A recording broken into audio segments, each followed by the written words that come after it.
Hardpoint identified. Alrighty. Welcome everybody, UCE Nations Cup 2025. We're here, already started into the game. Nice and intense. We had a little bit of technical difficulties, but we are here. Two Titans go head-to-head, South Africa and France. I'm Narski, joined by Connie. How are we doing today, man?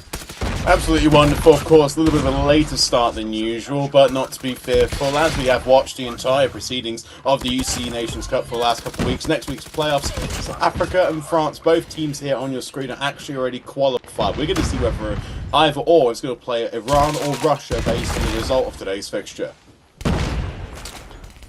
Well, for now, we're going to focus on this match. Hardpoint on Summit can be a blast to kick off this best of three. Nice and fast track, still in the best of threes, but we will be in playoffs, as you mentioned, very soon. We're going to see it. France already picking up some time on this P1. Now it's going back to South Africa. We're going to be focusing on those P2 spawns, though. That rotation could be massive. It's going to be a head-to-head on the bridge. We'll see how it kicks off now as it comes online. See Sarte going towards the back, trying to get something happening, but it's not going to quite happen. As they take control of P2. France, looking good.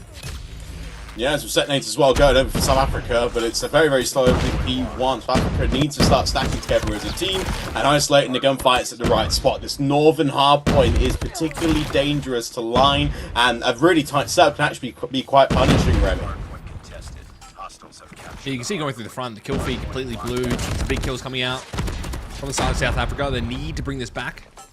That P1, a bit scrappy, but you see it from the top rope. Sarze trying to get some more work done, but Nani overwatching with that AR, able to get some big damage back and forth. Trophy systems going in, 30 seconds still to grab on this P2. South Africa just racking up the time. Oh, magical effort from Logan, but I think in terms of the overall look for the next kill, France are looking to try and establish a small lead. South Africa will gain scrap time. The 20 seconds here will be very useful in the back pocket, but looking at how France is setting up there, just smashing nades through the middle of the map and sending two on a very deep flank to try and cut off a spawn for South Africa. And some specialists now getting invested online for P3. Last dying embers of this hardpoint will fizzle out. Danny now trying to push towards the back, but Shark's watching it. Equalizes invested from Shark as well. Gets shut down early. Able to find two for his troubles, though, with a Sparrow off the back of it. Claw as well in the hands of Sarwo. You see France now trying to lock in as much time as they can. This is the money point. Let's see, just working out the front of it. Getting aggressive now. Trying to find more. And it's so much damage with this specialist. And I mean, what can you do if you're just running into a Claw like that? France able to take the lead here on this P3 with still 40 seconds. And South Africa as well have to try and break a massive potential flip here. And this is why France, in their deep spawns on the left-hand side of the map, could actually get a good 30 seconds here and start to escalate a gap as well. You'll see in the far right-hand corner of the screen, we do have South Africa and France's fixture. Just keep best of three in your mind. We're on map number 1. We're on Summit Hardpoint, and Sawo just adding a few extra kills to the back pocket. Bit naughty, bit cheeky, but a 30-point gap starting to form in Remy as the new hill. South Africa will have their first look on new. Oh wow, can't connect with that Annihilator. Get shut down. A lot of score streaks invested, specialists invested from South Africa towards the back of that P3. I'm not sure if that was wise because they lost a lot of them. Shotgun in the hands of Sarze as well. It's going to do a lot of damage. Killer as well going out. You can see they got this rotation perfectly, able to convert P3 into P4. It's a long distance, but because South Africa was so focused on getting a bit of scrap, they flipped themselves out. Sparrow now getting invested, but it's a full yellow kill feed that will shut everything down. Logan trying to play his best. It's not going to be enough, and that's a nice flip from France. Yeah, exquisite. 100 points as well, looking to be on the cards here for France, and this again is establishing what was a 5-point game a hill ago. This is amazing just how things can flip on their head, Remy. And this is a death machine as well from Says. It can really break through this hard point and cause problems as well for South Africa. But as the game has all of a sudden come to a stop for me, let's just wait for it to slowly come back into the picture again. We're here in the audio, Remy. It's just let the camera catch up. I'm immersed. I just can't see anything. We're walking. It's just blind. 1 Hopefully the chat can see, but maybe not. Maybe we'll see. I hear some bullets hitting metal. It's a good sign. Lasers in COD. Oh, big kill. Hard points ours. Hold on. This is going big. And another pick. Someone's going insane that we just can't see. Okay, there we go. We're back. Come on. It's like a burned DVD, but we're here. Now, double the points. France, P1 back online. Get G'd up. We're here. And we're ready for some COD Mobile. Hunter Killer as well. The claw was being invested from Sarwo, and it's still France taking the lead. What was meant to be the Battle of Titans turning into South Africa with only 60 points. Connie. Yeah, so it definitely is France's pick, or it feels at least now they've had full control for the last 3 hills. We're going for a second set of rotations now, and France have milked a good 40 seconds here on an easy-to-contest hill. I mean, the equalisers have been pulled out by a Shark just to make sure we can get rid of a few stragglers, fighting for the scrap time. And looking at, well, France, they're rotating towards the north of the map, ready for the P2 in hand, and South Africa, they're spawning close. They've managed to regain a beautiful 3 in the feed to control, and now this new hill is going to be a massive contest for either team. I mean, not only has France just been perfect on their conversions, you can see P1, neutral hill, Sharks, world starring the back here, but regardless, Predator missile invested, P1, large time going to France, and now we have the Annihilator coming out, big 3-piece. Still the shotties as well. I mean, it's just an absolute outclassing here from France on this hard point.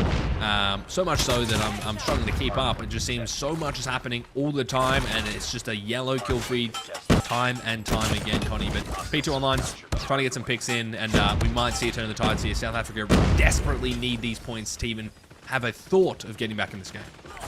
Kafilla as well, after those 2 kills, has now acquired full streaks there. I mean, you can see in the bottom right hand corner of the screen, a Predator missile as well can be great for isolating the lanes, but at a 100-point gap now, you know, you can play around with this for 2-3 hills and not even need to use it. I mean, South Africa now got on a beautiful 3 in the feed there, starting to control mid-map as well and gain some presence. The smoke again will, you know, isolate a few visual cues here for France, but it's not a problem as well for Sage to push on forward. The confidence is right now with the French team.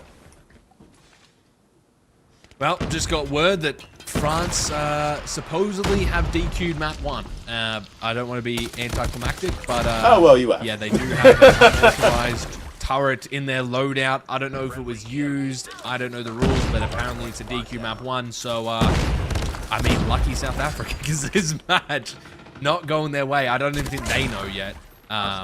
Maybe it was brought to the attention of a coach or something, but they're still playing it out. So for now, we'll keep casting it, but realistically, there's nothing on the line. South Africa supposedly have won map 1 off of a DQ from France. So important context going forward, but that might make this series a little bit more spicy considering how well France is playing right now. If this continues to the S&D, continues to the control, you know, we could definitely see a map 3 here. Between these 2 teams, but that also being said, South Africa could be a very good S&D team against France, so yet to be seen, but yeah, bit sad to see a map as hectic as this go to the wayside. I mean, in fairness to both teams, they have qualified for playoffs. It's just a case of who wants to play Iran and who wants to play Russia. France right now are clearly having the best time and are showing quite a big gap. It's not the end of the world for this position. I mean, they can, similar to what we saw last week, myself and Brody, with Spain, where they just kept running banned attachments on guns and getting 3 maps in a row DQ. This is how strict the rules are in COD Mobile. One mistake or one attachment and you're immediately forfeiting a map, an entire chip in the series. It's horrific, but at the same time, it's the fairest assessment you could have, Remy. So I just think that neither team here has not really got a lot to worry about, considering they've already qualified to the next stage. And next week itself is going to be, you know, maximum pressure, you know, the full floodlights on. So this is just teams having fun, but France needs to have a bit more of an attention to detail in these battles. Definitely that's the case. Hot take. I think it's fine if he has a streak on and doesn't use it. Attachments I get, because you are obviously using them all the time. There's no way to monitor that.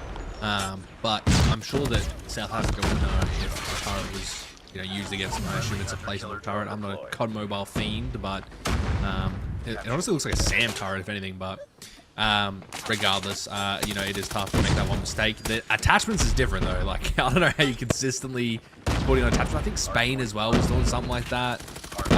Like series, like multiple series in a row, just refuse to change something. And sorry if it wasn't Spain, I've just rinsed them out. But regardless, we're getting to the final embers of this hard point.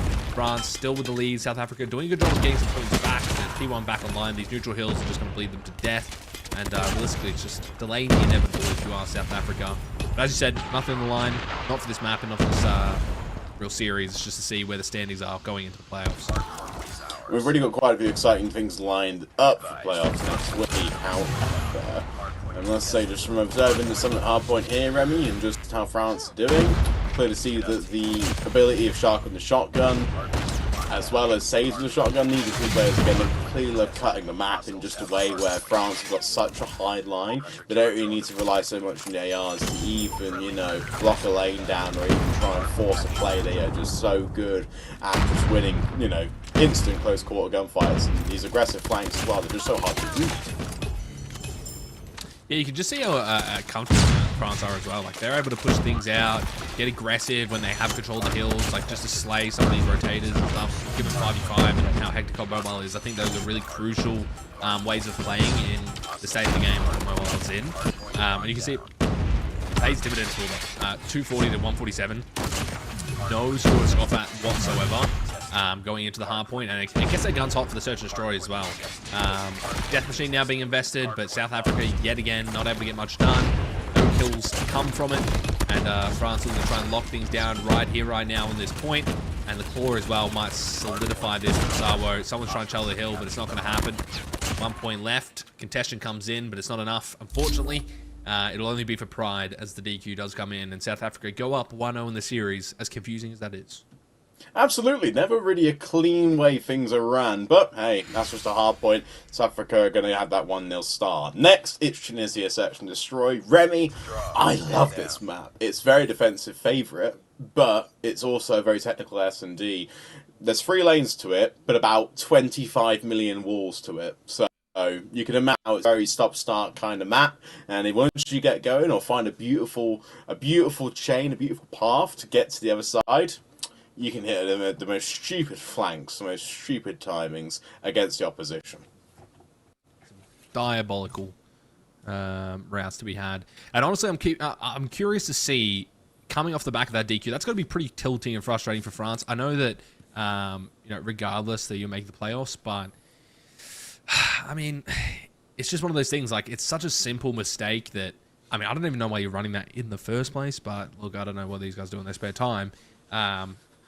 It's just something that you really can't afford to be having. I mean, like, if this, lucky it happens now and not the playoffs, but you know, given that you are in that state again going into the playoffs, this is something you're going to be mindful of.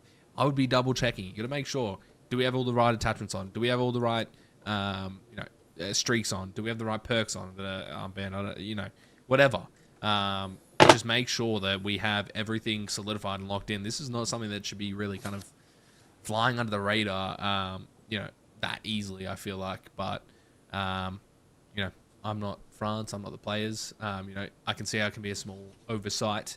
But you just don't want that to cost you going forward, is I guess the point I'm trying to get at. But, look, you know, pretty dominant map one from France, even though they DQ'd. Search and Destroy.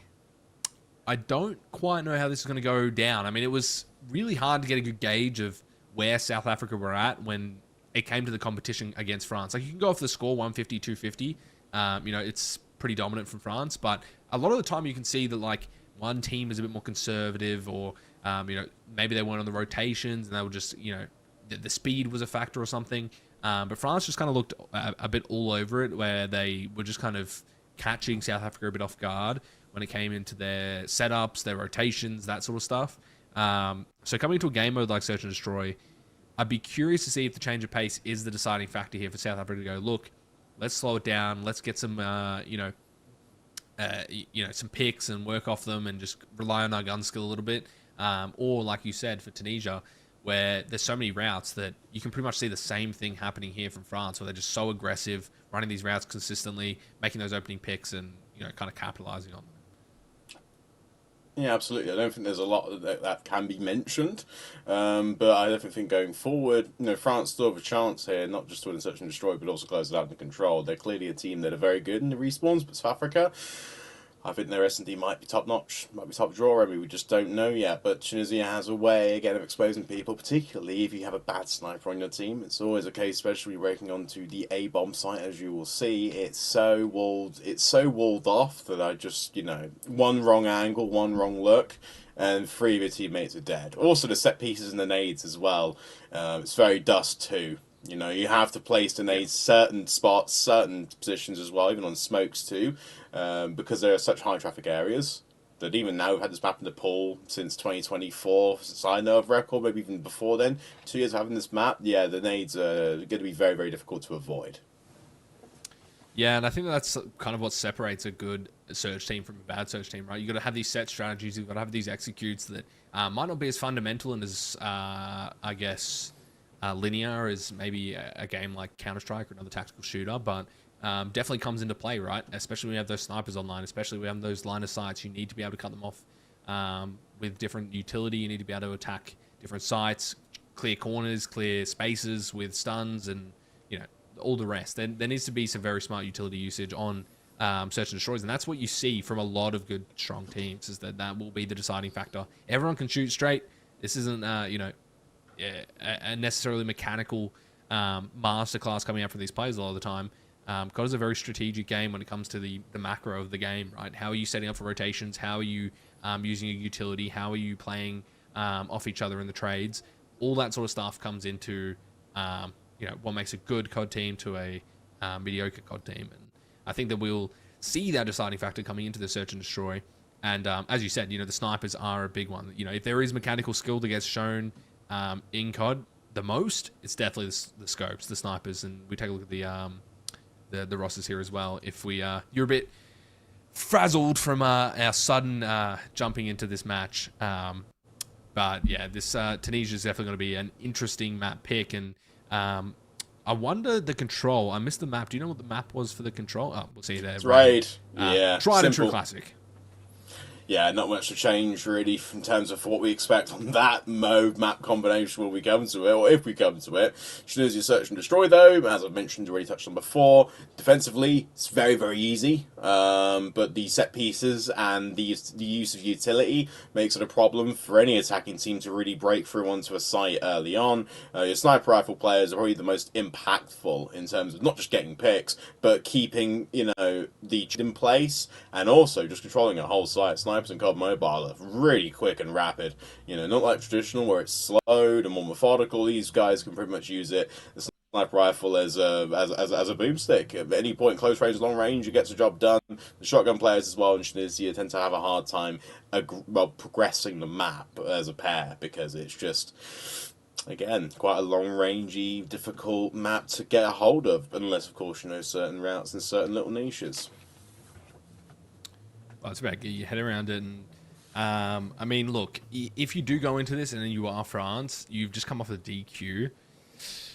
I just don't see South Africa coming out of this being like, hey, we're just going to be, waltzing through Tunisia. I feel like France are really going to have the upper hand here. And I mean, there's not really much more to say on the search and destroy aspect of things. But all things considered, before we get this underway, we've got to mention the fact that South Africa coming out of this, there is nothing on the line except there a bit of pride and a bit of confidence going into the playoffs. So we'll see if their search and destroy is up to scratch. That first map, definitely not a good showing from South Africa on their hard point, but this is where it should come out to play.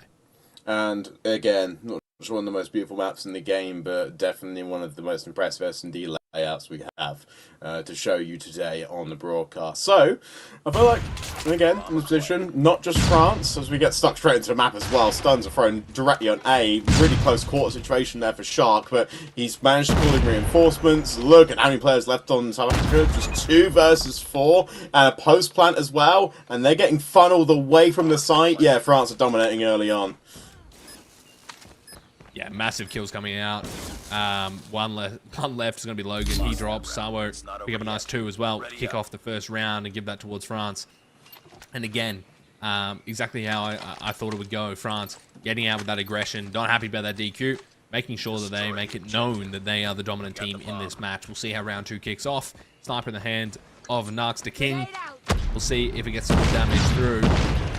A as well. Will be the bomb side of choice. Going for the pre-fire. Almost snaps it. Not quite though, but Toxic off screen, able to find 2. Trade finally back from Narks. Going for another one, but not going to happen. Pistol in the side of Guithilla. My best pronunciation. And we'll be left in the 3 versus 3 if Danny doesn't have something to say about it. Tough spot for France as well. I mean, close quarters, Says is at least just wall to wall in this position. Toxic, though, finds a trade. 1v3. And Says can collect bomb, but again, re-clearing A from this position. South Africa starting to group together. The additional lurker now is coming forward. The stun check as well does not connect on any 3 of them, so they're really not going to give any pressure away to France. Yeah, 1v3, tall task. For Says, scope in the hands. Gets chowed, Toxic with the shotgun, sits him down. It's a round back. South Africa back on the board.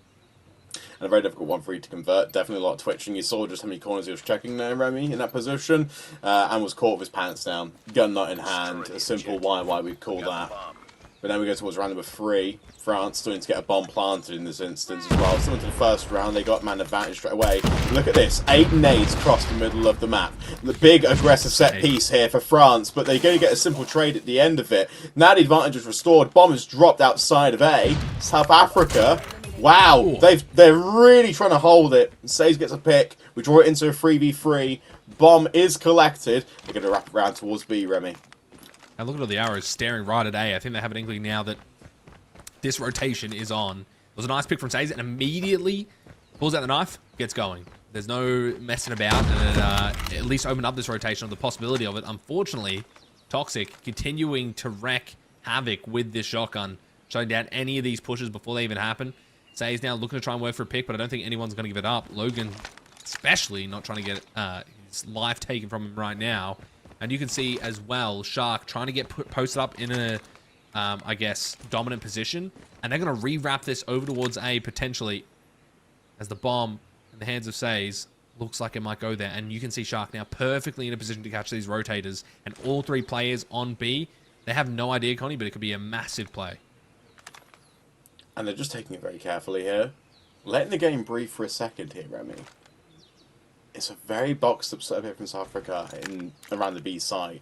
Of course, they're going to send a player potentially just to check towards A, or even commit a team push, because right now, with the crunch time coming in, 24 seconds left, a big play call needs to happen for South Africa. France committing to a site, Shark's watching over his teammate, but now the arrows are starting to slowly aggress towards. But how far positionally can France get in a post plant to cause South Africa problems and restore man advantage? Yeah, and unfortunately, they're pretty split here. Shark needs to go big here with the first pick. Does get taken out, though. Logan going to find him now. 1 versus 3 for Says. Post plant in effect, but Says is able to find 2. 1 more maybe on the cards. A big chell over the top, but it gives away his position. Now knows exactly where to chell from. Says working around this box. Time the enemy now for Danny. Going for the big chell. Not going to get the quick scope, and it will find its way into this bomb site. Danny, massive kill to lock in that round for South Africa. What could have been disaster turns into success. South Africa now taking the lead.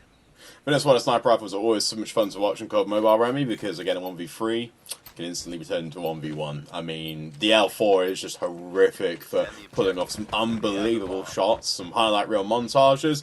Says again just made an example there of what could have been, what could have really been. All the settings go towards A. France committed towards this bomb site. The really aggressive push over South Africa to actually get the Toxic and Muji establish advantage early on. Dania gets a little retcon through the top catwalk on a player, and now they're just starting to reposition it and get themselves situated here on the A site. Yeah, and you can see France desperately trying to find some sort of opening thread there. Not going to happen.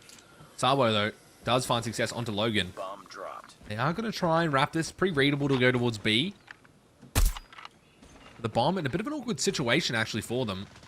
You do have to go out of position to try and grab it. And Nundi as well going to find Shark off screen. So once again, left up to the hero of France, it seems like, Sabo, to try and clutch this out. A third 1v3, I think, in a row to try and happen. And it won't go through again. Muji able to shut that down. And South Africa, sorry, taking France by storm.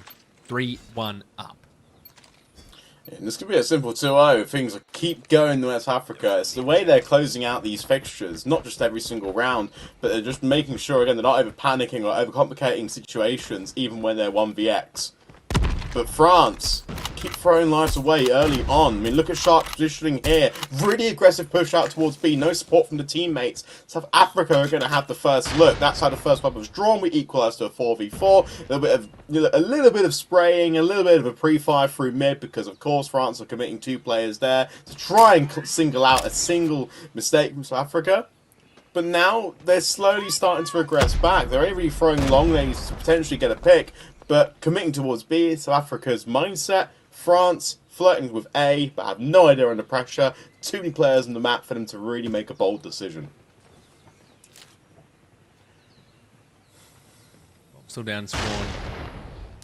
Better be collected now. Enemy has dropped Left on a 4v4. France having a good look here. It's late in the round though. Bomb has to go down. A minute to do it. Everyone stacked towards B on the side of South Africa. A completely open for the taking. Might have to be a retake here for South Africa if they're not careful. They will try and re-wrap it.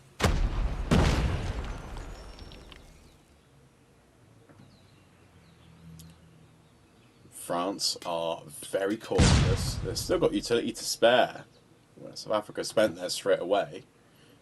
And France now, 29 seconds left to start and to commit towards the A site. Potentially get a plant down. Toxic is the first one up for South Africa, but needs to call more players to support because I can just see a bunch of trades taking place in the next 10 seconds. And looking at the speed in which France wants to try and get out of here, players now are starting to aggress outside the parameter of South Africa. I was surprised they didn't even have one player checking there. It might cost them. You can see Narc set up now with the PKM. It's going to be very hard to challenge this side when you have an LMG staring at you. I mean, look at it. Just raining hell on this South Africa team. It's all left up to one player. It's going to be Muji in a 1 versus 3 with the scope. Gets chowed, immediately shot down. And I just think that's a massive blunder for South Africa. Why do you have everyone here stacked towards one side when you have zero information to go off of? And, you know, they stayed there for a long time as well. I guess, assuming that because it was taking that long, they were trying to approach B, but I think definitely a blunder from South Africa. We'll go into round 6 now. 3-2. 1 round differential. Massive round for France. Keeping the search and destroy. Yeah, exactly. Overthinking the situation, but South Africa for this round have at least spread a little bit thin. France committing towards the B site. 4 players there. 1 watching a potential flank in mid. And they're just, you know, kind of going towards the nades and the stuns being thrown by France, only trying to give away little bits of information. They will have at least some streaks to counter this, but looking at the way they're trying to cut the map, France have put someone in mid permanently in case South Africa tried to pull something funny. But look at the site control for B. Nundi gets a kill, but France have got full site control. Don't worry about the site. They have the bomb.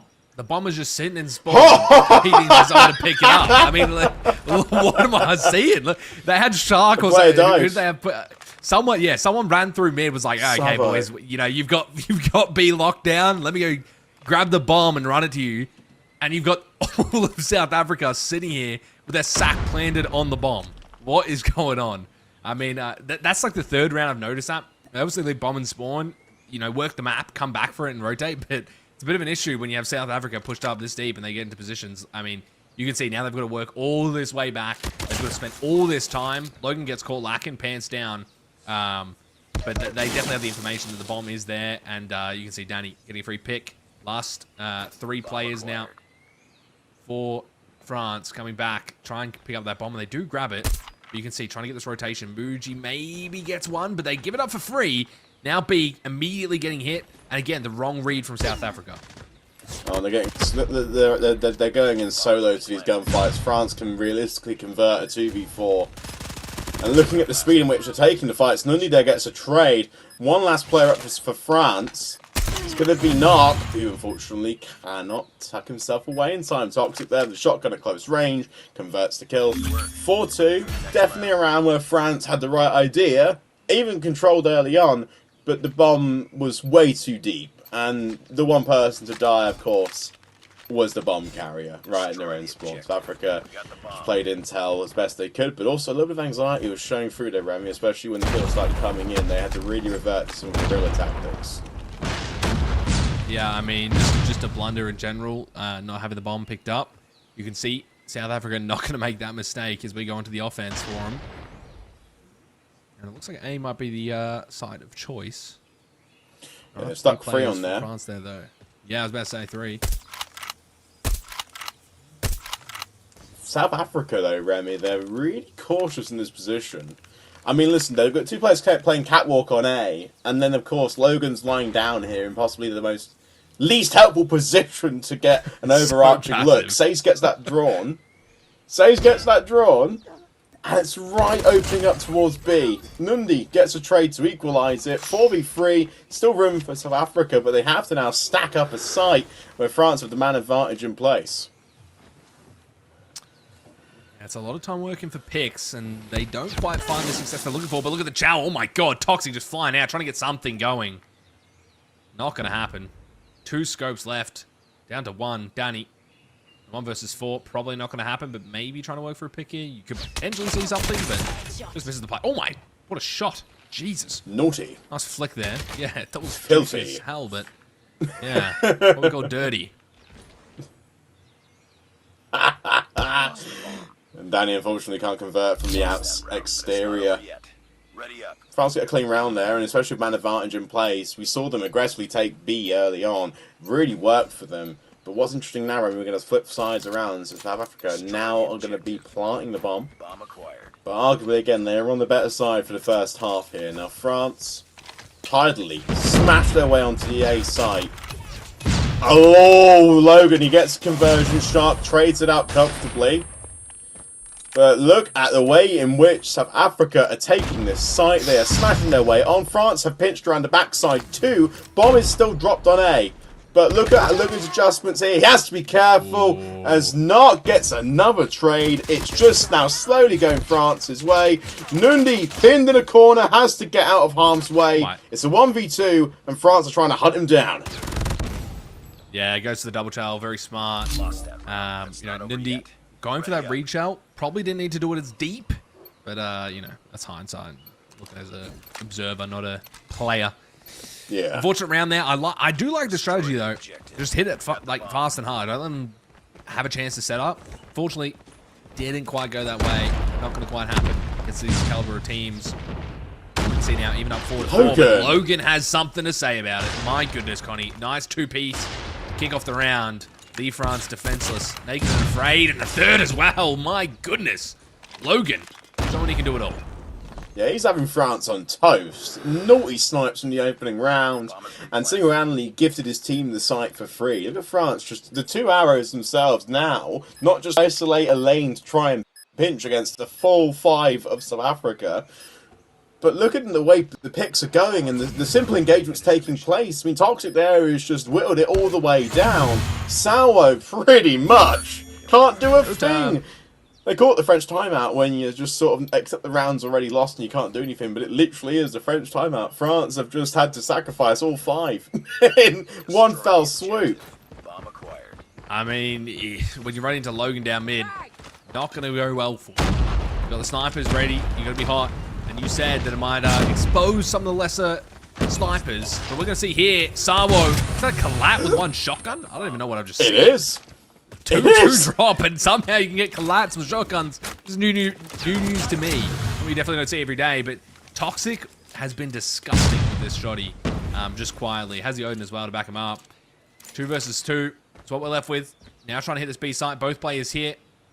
He just loves the shotty. He'll do anything to keep onto it. He's trying to press the pace here. Logan going for the double shell, but it doesn't read chamber enough. The trade is there. And now we're evened up 5-5. This is back and forth on the Surge and Destroy. France losing that map 1 to DQ. South Africa up 1-0, looking to take it here, but France desperately trying to hang on in the series. I mean, it's excellent trading and teamwork from France, and they were forced in that position to stick together as a 2. But the way in which it was timed, fair play at least, allowing Guthilia to make a move. Look at South Africa's setup. It's horrific here, Remy. They're not really trying to push towards the site. They're just trying to tuck away utility whilst France go for maybe a cheeky flank. There's just a lot of openings here, which I can't see them fitting through the window. Yeah, very wide setup. Is for sure. And South Africa seems to be favouring a little bit more of that, I guess, stack mentality, right? Just get as many people as you can into the site together. And we'll see if it pays off here. Only 2 players on A this time. You got the rotator coming through from mid, maybe to potentially help. A good nade over the top gets Say's weak. He has to reposition, but it actually gets Logan on that chow. So now you're down a player. What's your next move if you're South Africa? Taking a long time to pull the trigger. They wanted to work for a pick, Connie, but it's just not gone their way. Yeah, only a simple constellation done through mid, and neither team is really crossing this invisible line. There's a lot of separation between them, and they're just keeping it very tidy. Only a few peaks from South Africa potentially can cause a stir. Say's getting aggressive, clearing out main. It gives a bit of info, but he might be able to get one for his troubles. And he does. An Ego Chell as well. Not going to quite happen. A little ambitious, if I say so. Toxic gets the trade, but they're still up a whole player on this defense, and you can see, look at the wrap again. They do not let off on these flanks. Ophelia able to get one. And a second as well. Now all up to Nundy. 1 versus 4. France looking to take the lead here with a very beautiful defense. May be able to catch one off guard, but you only have 14 seconds left. There's absolutely no time to get this clutch going. May be able to work on some streaks, if that. Yeah, look at that. Final closing moments in France now on to map point. Important to mention as well, and my memory might serve me correct here, if South Africa win this next round, then we'll go into overtime, where they have to establish a 2-point gap all the way up in order to close it out. So we can see a 9-7, a 10-8, for example. But that's if France don't do well here. Looking at how they've aggressively taken towards A. Again, they've thrown away a first life here. Moves with the excellent set piece, and they're just smashing their way onto the points of Africa.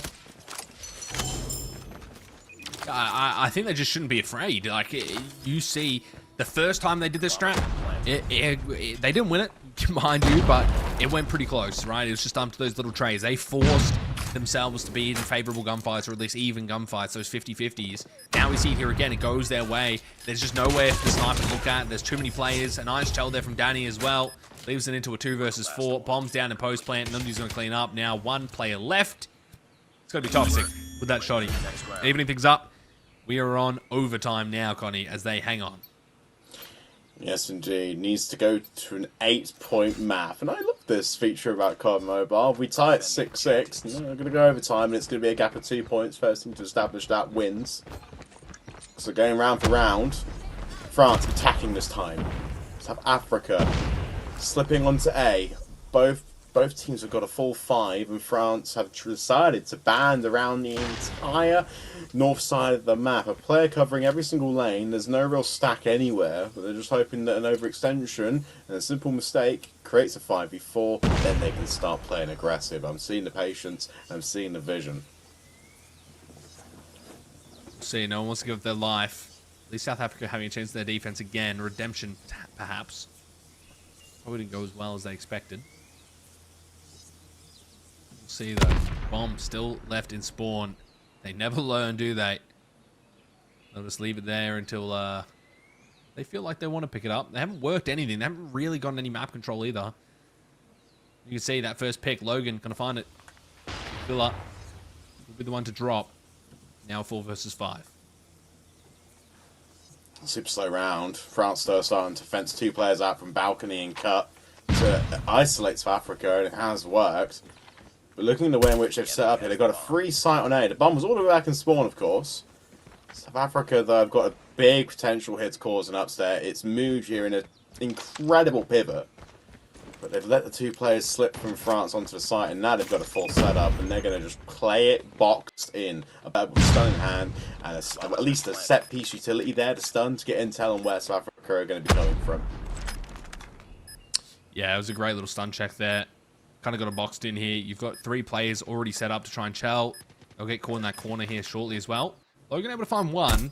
Says, though, with the sniper, does hit the hit marker. Sniper eliminated. Might spell disaster, but it's the pinch that comes through from Shark. Shuts it down and gives you at least a round 7. Match point here for France. Yeah, and of course in this overtime period as well, South Africa will be attack round. They have the bomb. So they're flipping it around like regular COD. We get that format very well. But look at this aggressive hit. 4 stuns crossing over A. A lonesome on B with no intel to boot. Okay.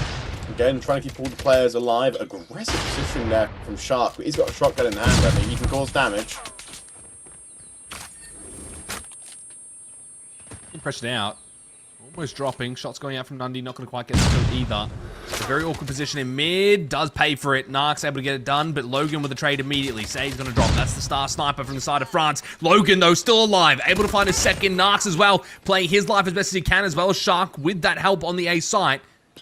Bomb now down in the middle of the site. They have complete eyes on it. They do watch the pinch, but they get some awkward timing off screen right now, and he might be able to get the kill. Muji continuing to keep this alive for South Africa in this match. Or this map, I should say. Now, 2 versus 2. Finish the mission. Left in a 1 versus 1, Connie. Muji and Narks looking to go toe-to-toe. Yes. Narks as well has got a sniper rifle. Knows bombers down.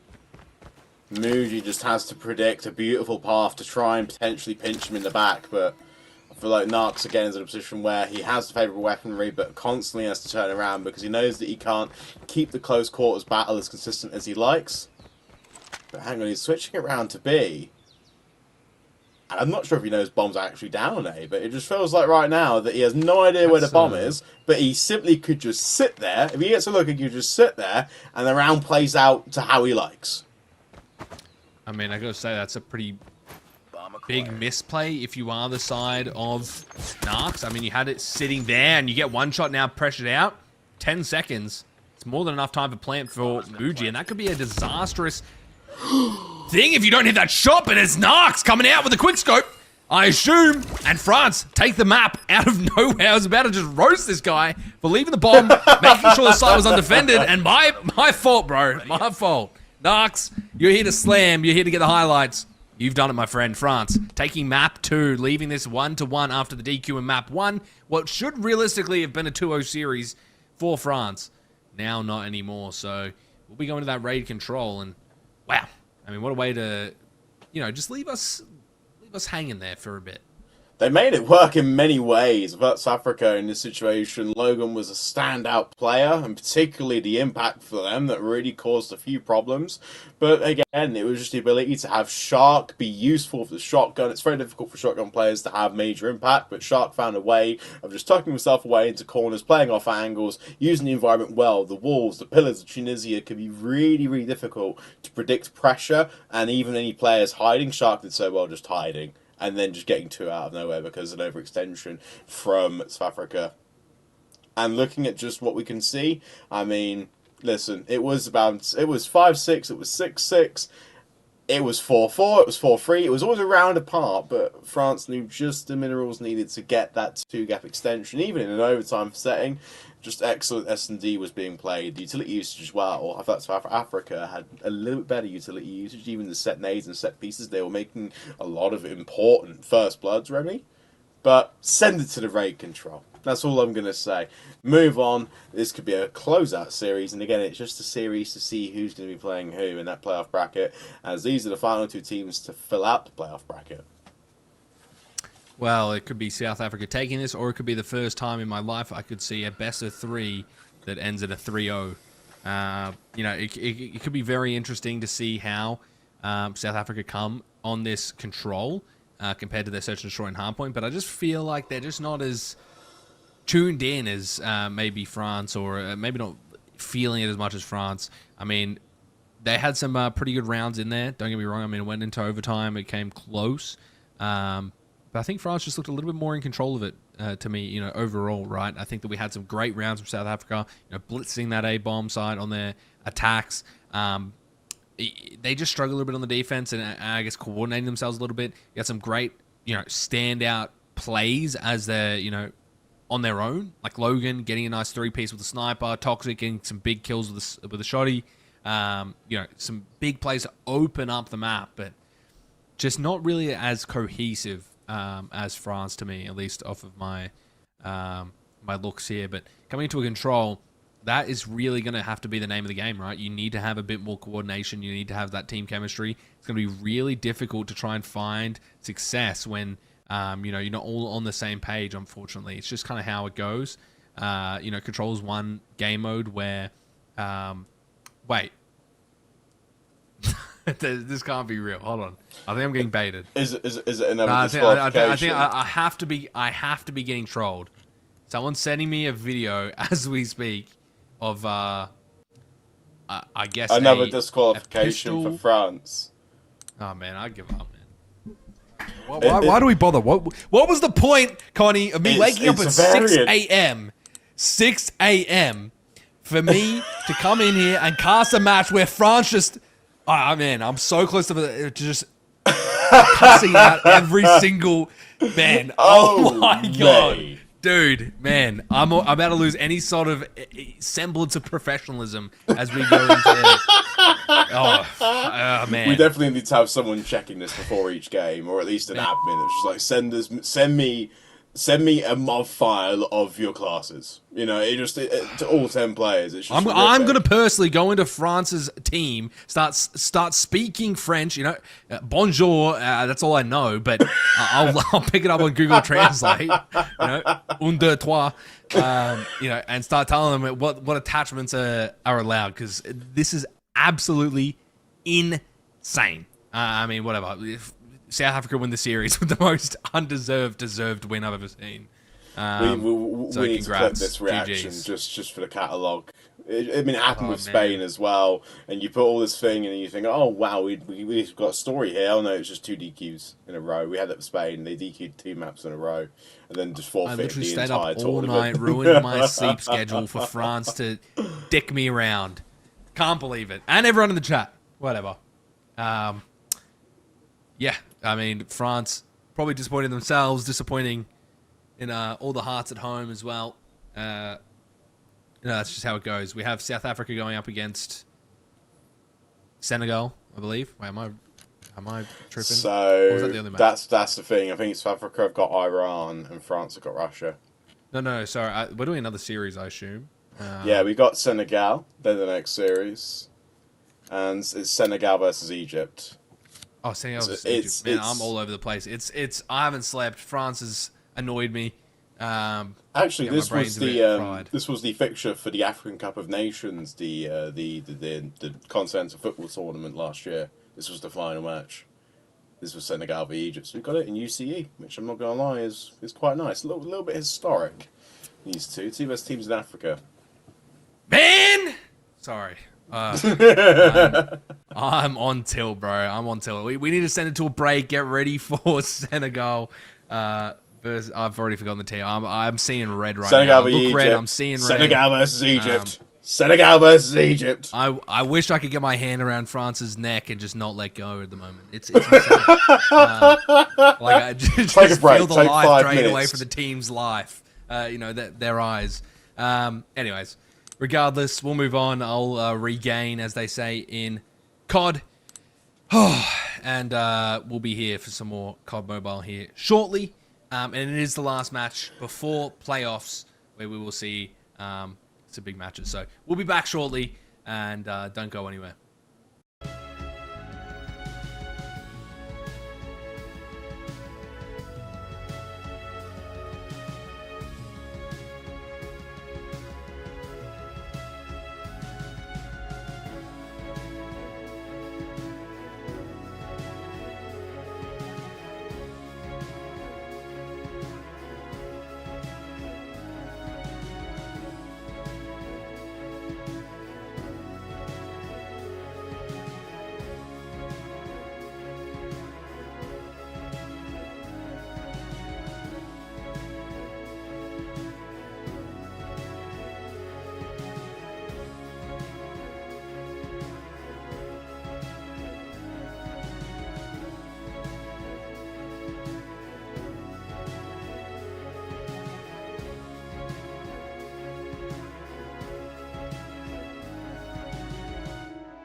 Welcome back to the UCE Nations Cup 2025, where we've had an absolute tilter of a first series, but that is not what we're going to see here. Senegal versus...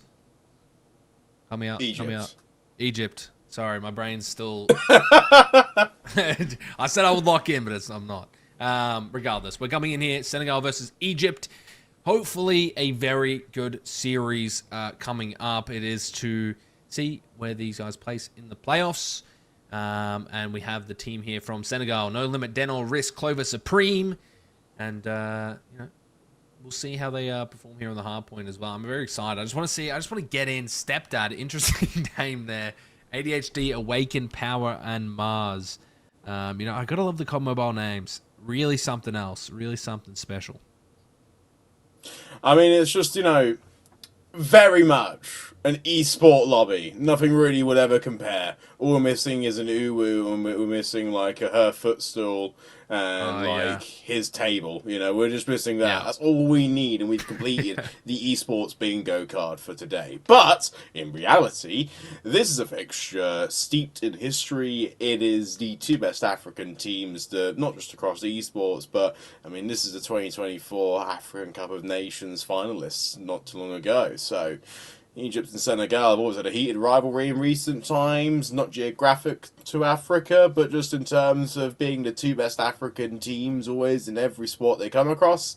So yeah, nice to have them here in UCE, nice to have them on a COD mobile fixture this time. I'm really excited, Remy. I'm excited too. If there is a DQ, I will be putting my head through my monitor, so let's hope that doesn't happen now. Going into a hard point, back on Summit. And it is going to be an exciting one at that. As you said, two African teams going head-to-head here. Last match before the playoffs. Let's get things started. Grenade out. P1 coming online here. Nade's already flying out. See if some kills come their way and who will take control of this very neutral hill as the trades go out.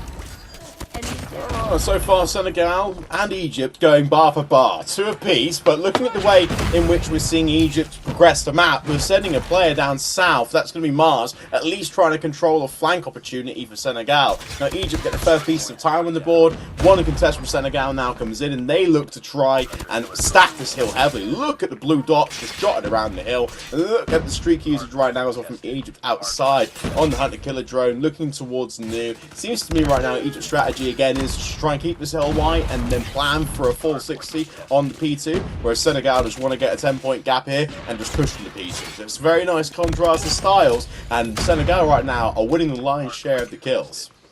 The thing about Summit is you've got to really play for that P3, P4 rotation. This is where the big hills are. P2 can, at times, net you a bit of time, but Senegal doing a great job on P1 to at least grab majority of it and set themselves up nicely going to P2. Risk not getting a nice two-piece. Senegal maybe kicking it off. See, yellow kill feed though. A lot of kills going back from Egypt as they strike back into this P2. Spawns now coming back up as they try and re-break. We'll see if they can do it. Denol, nice opening pick. Not going to happen. Still, so many kills coming back for Egypt. Unless Limit has something to say about it. It's very much an interesting path here from Supreme. Senegal have got a nice blue kill. Feedy now just wiped away and spawning here on the south side of the map. This could be an excellent setup for Senegal to try and pinch some players away from the hill and chain something together. But no, Egypt, they find the power. ADHD muscles his way on towards the hill. Awaken tries to loop it round the backside, but Senegal, again with the respawners and the 3-2 offset timing on these kills to deaths happening, they are getting the hill back almost instantly. They've got enough players to pressure, and they've got enough players to cause these beautiful flanks that just put Egypt in a really tough spot here. 40-point gap so far, and this next hill is actually going to be held by no one. Both are just fighting in the middle. Windy. Shooting some whirlies from Denol, but it doesn't matter. Great conversion coming out from Senegal. Off the back of that P2.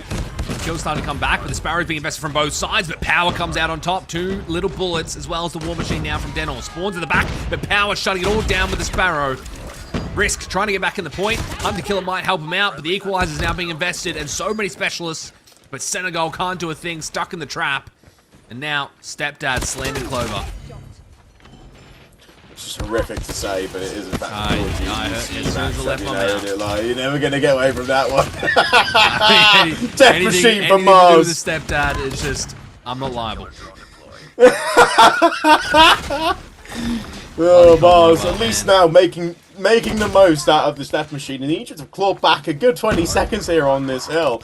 Now, this scrap time is going to be crucial for Senegal to get, but look at the setup and what Egypt can do. Nu will be theirs, uncontested for 10 seconds. Senegal have to push their way towards the site and stack the south side lane, because in terms of the head-to-heads, if they lose a player on every single push, then Egypt can just start accruing all this time on Nu. It's a really big money hill, and they didn't rotate in time, Senegal, but they're pushing really hard from the south side. A Predator missile as well can break the spawns if they so choose to time it.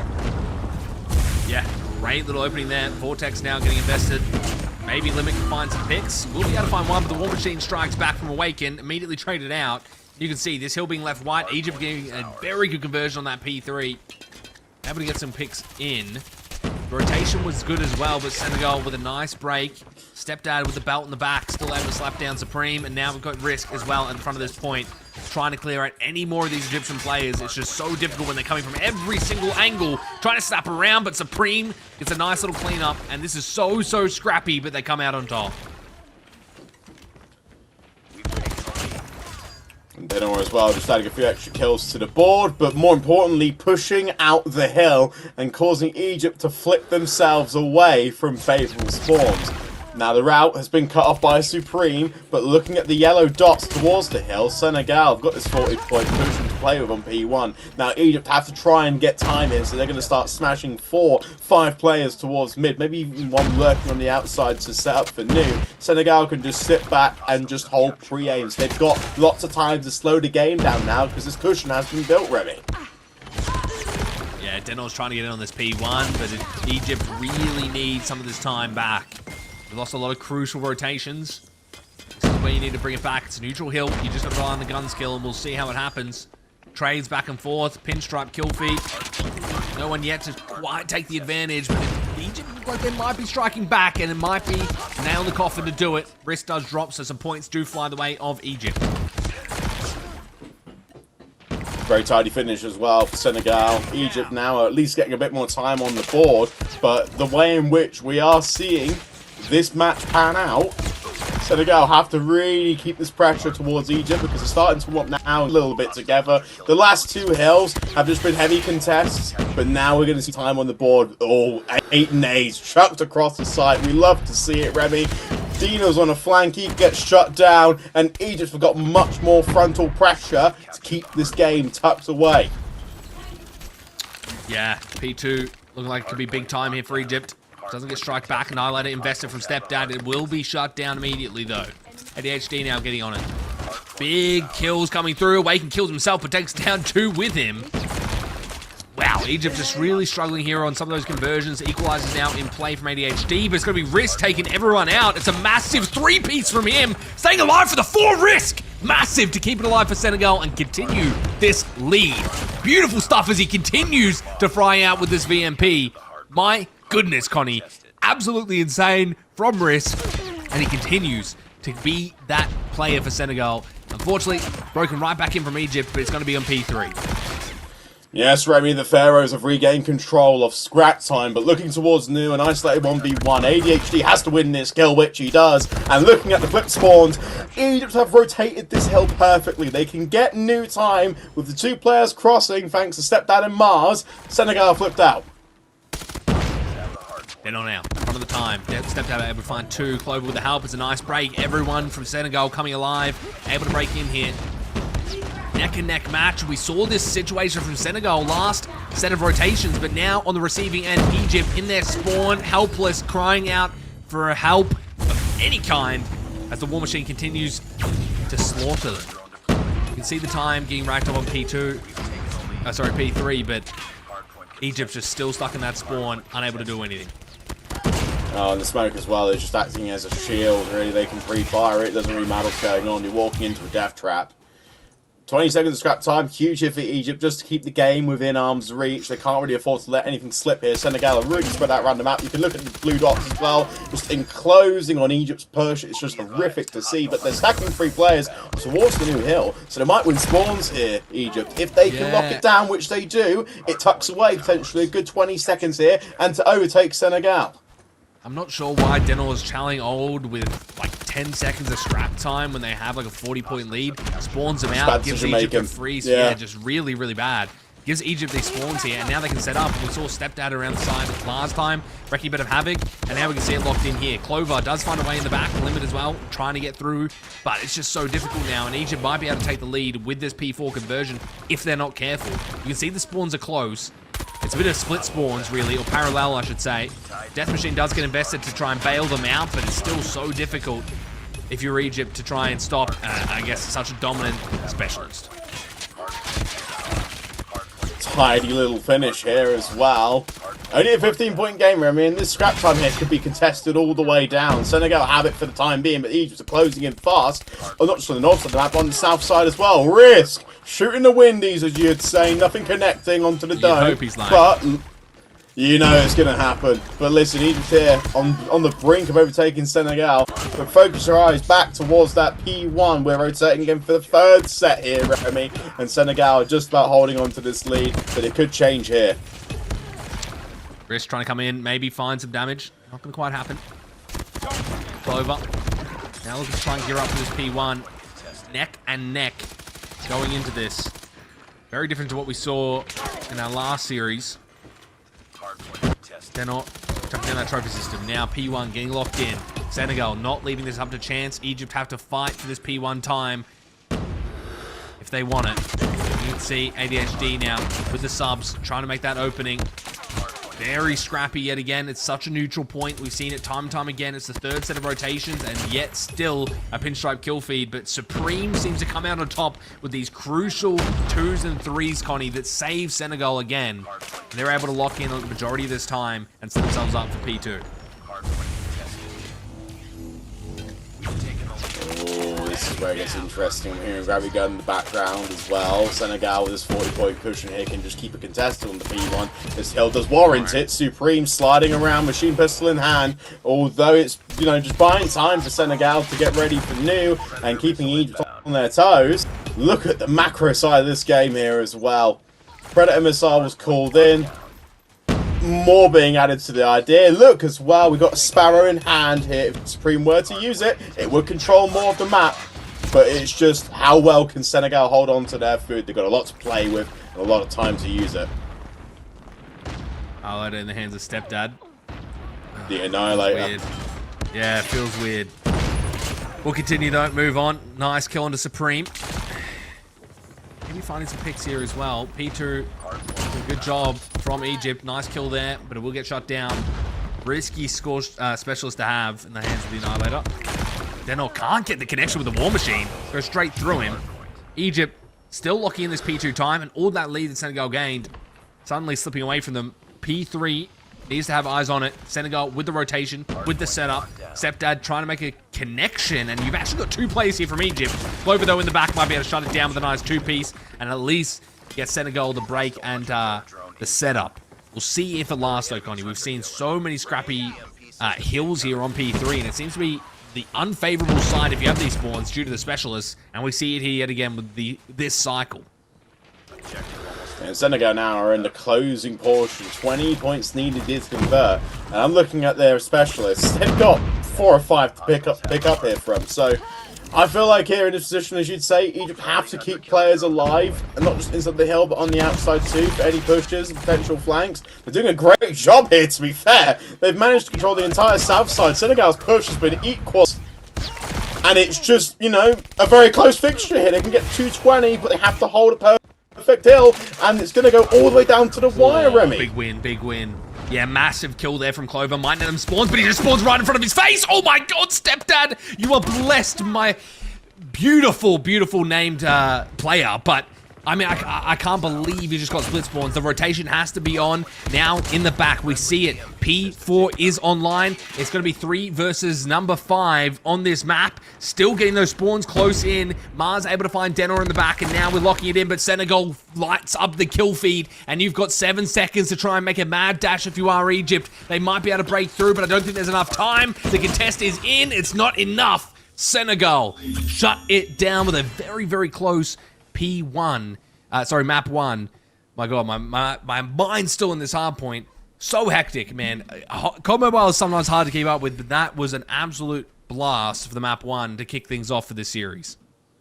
Absolutely crazy finish there. I mean, you're kind of on the money here. It's so different to regular COD when we have COD Mobile on our screens.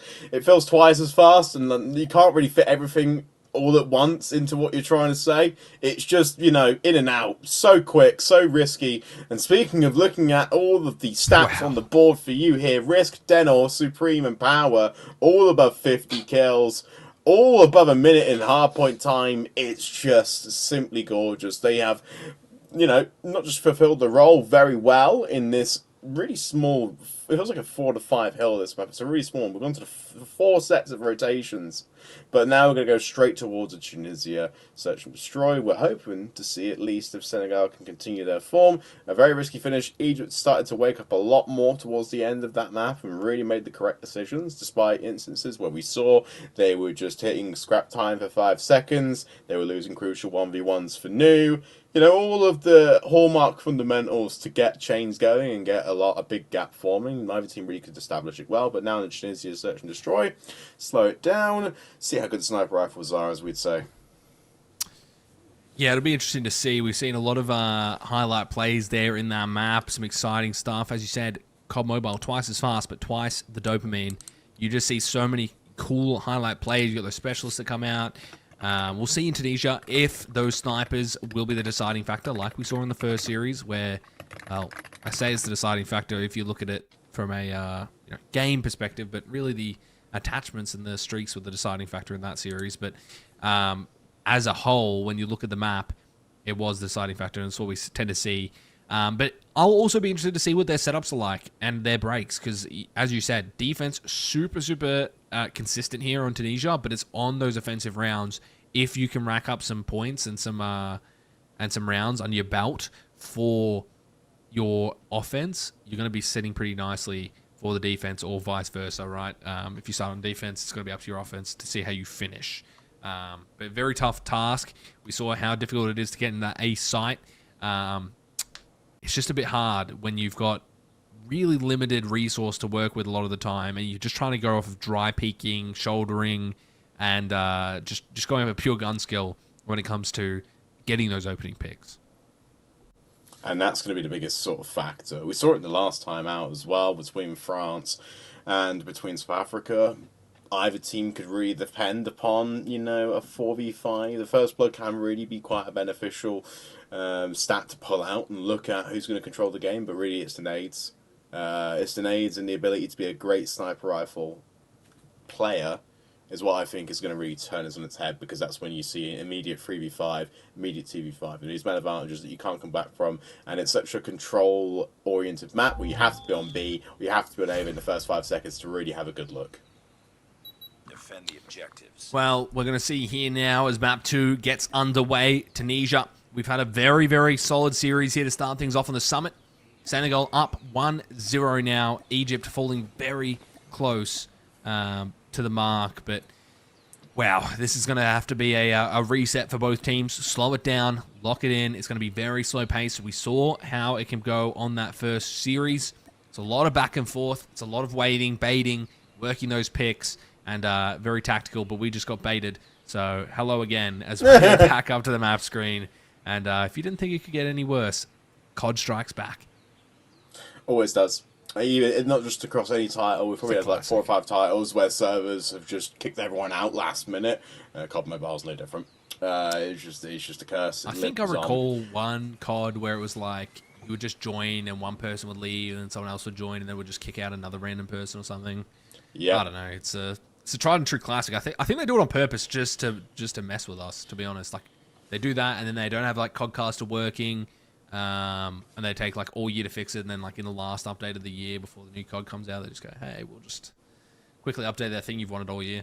Yeah, it's yeah, no problem. You guys will love it. Yeah, It'll be great. We'll make sure the next one's just as cooked and chopped. Yeah, I don't know, man.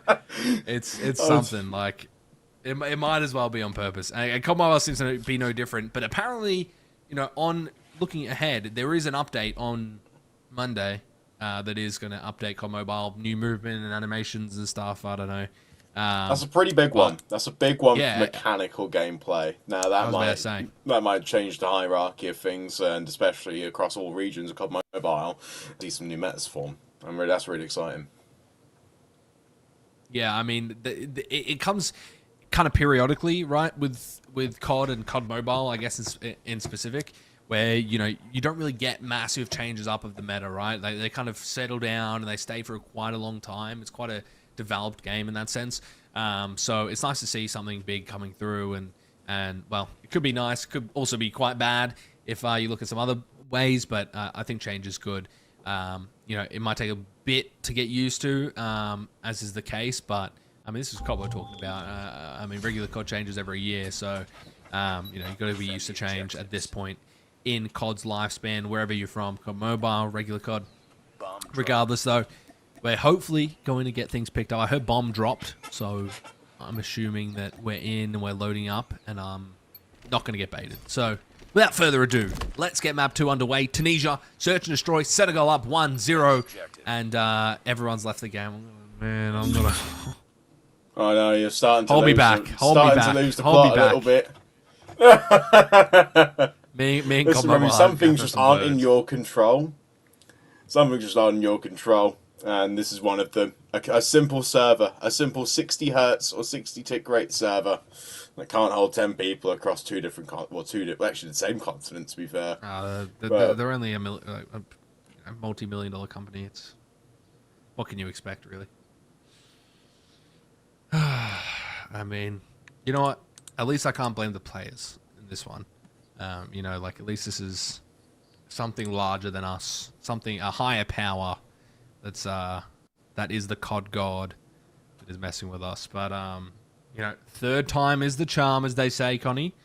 And when that does start up, hopefully we will be in. Do we see them being pretty evenly matched? I would think so, but I think that you get a little bit more individual prowess when it comes to a game mode like Search and Destroy. And I think I'm seeing a little bit more individuality coming out from Senegal.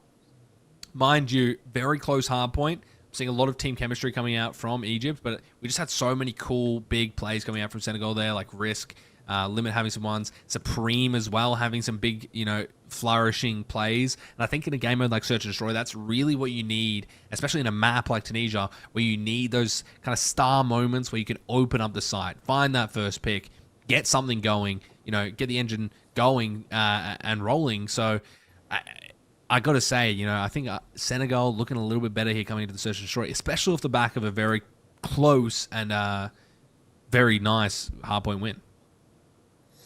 Very interesting concept, but definitely the right thought process, because we need to look towards this Tunisia Remy. We need to understand exactly just what the keys to victory might look like. Definitely the nades, definitely the sniper rifles, but I'm more curious to see just how teams adjust after the first point of contact, because obviously everyone's going to throw smokes, going to throw stuns. You know, the original set positions will be there, but that first rotation to a site, if you're an attacker, or, you know, an overextension or a heavy stack from a defensive team because they expect to push, that's going to be a defining round, because on this map you could see ships in the night so much where teams just cross each other and don't get a single inkling of information even after the first extra minutes at a time.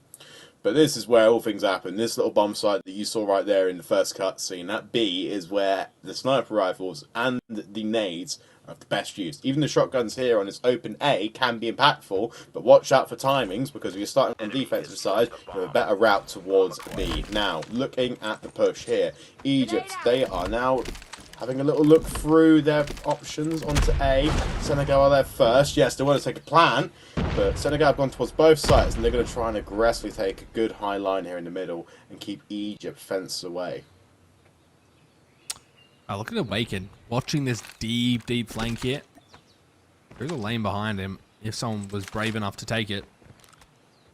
And immediately nades going out on that A, nothing really going to come from it. Again, very slow gameplay, come to what we expect from Tunisia. Not the greatest joy to watch, but when it does kick off, it is exciting. So you just got to kind of wait and bide your time. Bomb dropped. Connie. Yep, it's all gone.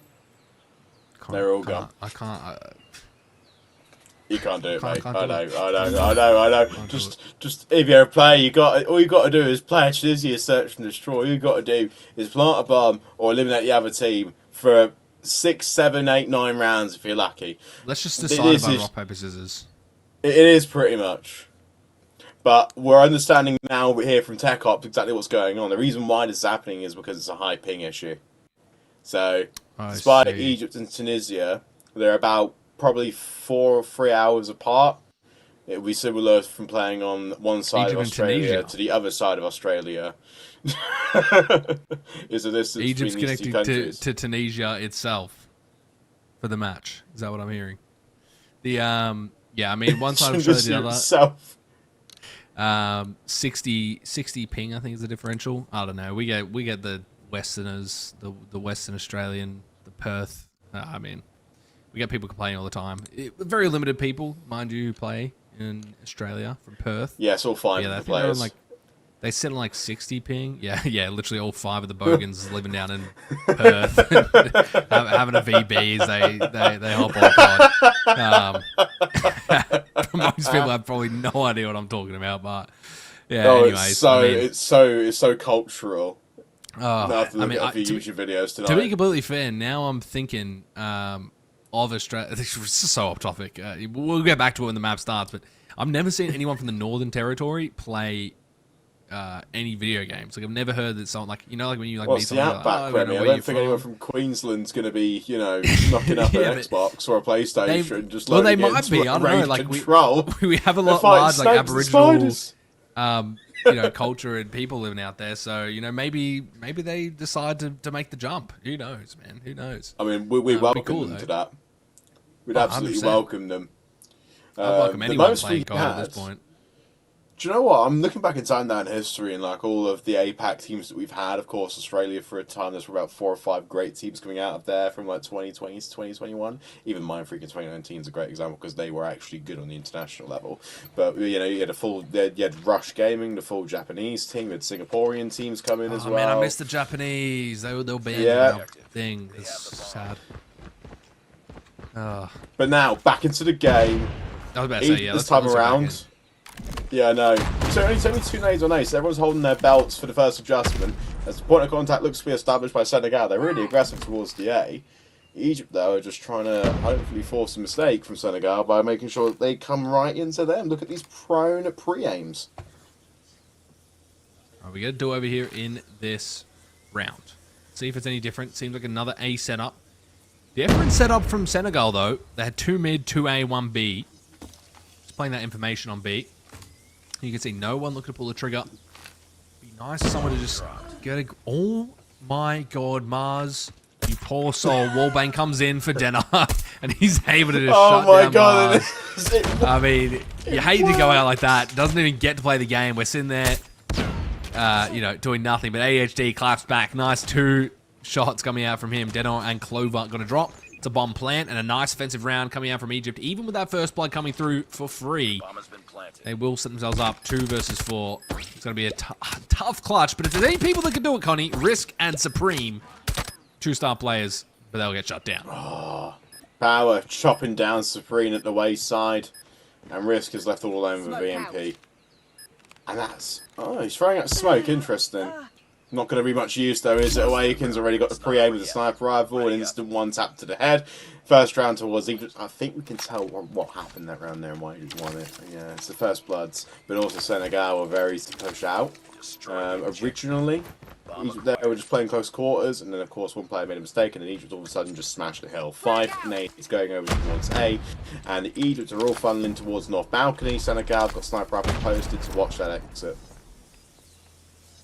Yeah, I'd like to see, I see a lot of teams, they play this A site very slow, but they don't switch it up with a B hit, right? There's no point playing it slow if you don't put pressure somewhere else in the map and make them scared that you're going there. Otherwise, it really makes no difference if you go now or go in 30 seconds, right? No one's going to give up their position. No one's going to give up a pick. You can see them going for the wallbang again. Not going to quite happen, but Denner finds Mars again. Not a wallbang this time, but poor Mars will get shut down, sorry. And Risk able to find a Waken during the mid, so Senegal having a bit of a better round here. It's going to be a 2 versus 4 as they try and approach this offensive round, but the pinch is going to come through. It's going to be very hard to do anything. It's all left up to ADHD. His dying breath, but he's going to find 2 very big snipes. Could make it a possibility. A slim one, but it could be on the cards. my god. Oh, making a slightly wider possibility. 49 seconds left on the board. 2 players left. Can pick up a weapon, but I think again he's just kind of, he's tentative. He's got 3 great kills there. Now he needs to sort of shut off the dopamine and try and play it very smart, because Senegal now can read his pressure from a mile away. These footsteps though, he needs to be careful. He needs to be cautious. Clover's peeked it, and it's just a simple drop. Yeah, Donna's made the kill from that angle all the way over the connector. So, what could have been a 1v5? Unfortunately, it was not to be. Senegal got around. Yeah, really teasing naughty. us. He was teasing us. Yeah, it was. I was excited, but it bait and switch. COD fundamental. Beautiful stuff. Denor as well. Not getting over aggressive. Not trying to chase the kill. Beautiful. Yeah, beautiful. We'll see how this round kicks off though. Right down the guts in mid. See if they're able to find any picks from it. 4 players coming straight with the heat towards B. They've lost control of mid. I think 1 player spots it. You can see 4 turns around immediately. The trades go out, but this is good for Egypt if you ask, if you are them on the offense, because you've got the site for free, Connie, and you can now get that bomb down. I mean, No Limit has got the deepest pinch to be watched here, and he's got a couple players here in his scope for information. That's going to be great for Senegal if they were to try and execute a push. But Egypt, a full side control and a post plan. 4v4, a lot of players left alive here in Egypt. Look at the line they're playing. They have to rely a lot on step down the north side of the map to watch potential pinch, but Senegal aren't going to commit that far up. They're just going to funnel their way through the bottom 2 lanes. And look at the weaponry as well. 1 sniper and then 3 VMPs. And no shotguns. I mean, this is going to be like a very risky push. But 2 players from Senegal. Oh, a player's dropped. That's going to be Power taking one out from the north side of the map. And Mars is tagging up another. Oh, this is really rough for Senegal to find a push. They're just getting fenced here and an X hold in this one spot. And they're all just dropping like flies. Yeah, once you force that retake, it's just so difficult to find that angle in. Beautiful round there from Egypt. Working up the middle of the map. They had no one spotting it from the side of Senegal. We'll see if the round goes their way. Offense now. And again, will they be able to set up in this mid? Same strategy, Connie. They have a player watching. I believe it's going to be no limits going for the peak. They are aware of what they're doing, but they're running around scattered. No idea how to adapt to the situation. So many players taking a lot of damage, but no one dropping. So that is one saving grace if you are Senegal. There's 1 player on this A site. I believe it's going to be Clover trying to do everything. He gets shut down, and that's 2 picks towards Egypt. And this is a very, very nice offense coming out from Egypt yet again. Up the guts, in the mid, able to take those gunfights and make it very scrappy, very awkward for Senegal to set up and play how they want to play, Connie. I know, it's a very difficult challenge to come toward. Senegal have got such far positioning between these 2 exits that there's going to be like a good 15-10 seconds before the actual fight takes place to control the site. Egypt have got so much room to breathe, but they can't get too jittery here, Remy. They have to keep a clear head and even calmer thumbs. We'll see. 3v4 on the retake. Limit able to find 1. Bomb now ticking against them though. 2 players drop. Too little too late. No time to do it. They'll get shut down again. Egypt 3-1. Looking to try and take this series 1-1 if they go down this path. Yet again, such an explosive offensive round. Nets them the win and set themselves up very nicely here on the Search and Destroy. And Egypt are winning these attacking rounds beautifully as well. Senegal, I mean, in terms of the set piece, this is very different to the last time we saw Tunisia. I mean, this was like 8-9 nades being thrown at now, but neither team's really going to throw straight away. They've dedicated people to hold on to the nades even after the first point of contact. It's good to see now that Senegal are just looking for a very good line here. Look at how they're positioning their dots around the map. They're trying to cut off Egypt from this position. It's working really well. It's a 4v3. Risk is down to half HP. And Power chops away at No Limit. It's just Senegal right now trying to fence all this pressure away. Risk has done a great job to get both of them off the side. Some simple slides, and it's just a very easy exit, Remy. No more questions asked. That was just a simple way to get them two out of the picture. Yeah, absolutely slammed them there. Beautiful movement, just playing around that pillar, making sure that they cannot get a clean side on him. Beautiful stuff out of him. And again, they're going back to their tried and true A setup. Bomb though, maybe looking towards mid to B. Maybe they're looking for a rotate later, or geez, just watching the flank. I'm not sure.